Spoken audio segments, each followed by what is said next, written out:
السلام علیکم۔ وعلیکم السلام۔ میرا نام ہے سیف الرحمان طاہر اور میرے ابو کا نام ہے سیف الرحمان طاہر بشیر احمد۔ اب میں اپنا ہی نام بتا رہا تھا۔ میرا سوال تھا کہ وہ ہم نماز عربی میں کیوں پڑھتے ہیں، یہ پاکستان میں کیوں نہیں پڑھتے؟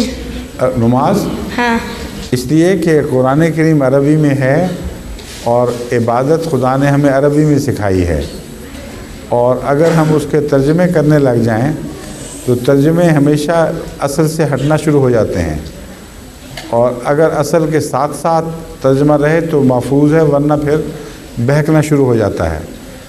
تو خطرہ یہ ہے کہ نماز تمہاری کچھ اور کچھ کا کچھ نہ بن جائے کہیں۔ چنانچہ اسماعیلیوں نے یہ تجربہ کیا ہے اور بڑا سخت نقصان پہنچا ہے۔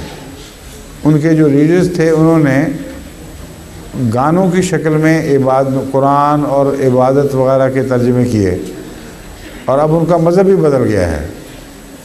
وہ نماز چھوڑ بیٹھے ہیں، وہ وہی گانے گانے لگ گئے ہیں۔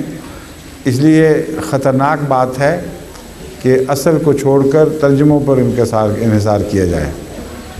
پھر ساری دنیا میں مسلمانوں کو ایک وحدت میں بنانا ہے، اور ساری زبانیں بیک وقت تو نہیں پھر بولی جا سکتی۔ عبادت سمبل ہے ان کے ایک ہونے کا۔ حج پر سب اکٹھے ہوتے ہیں، تو کتنی زبانوں میں عبادت ہوگی حج پر؟ جب سینکڑوں زبانیں بولنے والے اکٹھے ہوں گے۔ اس لیے بہتر ہے کہ اتنا بڑا کنفیوژن پیدا کرنے کی بجائے ایک زبان کو سٹک کرو، اس کا ترجمہ سمجھ لو، اور خود تمہیں پتہ رہ جائے میں کیا کہہ رہا ہوں۔ یہ سب سے اچھا طریقہ ہے۔ شکریہ۔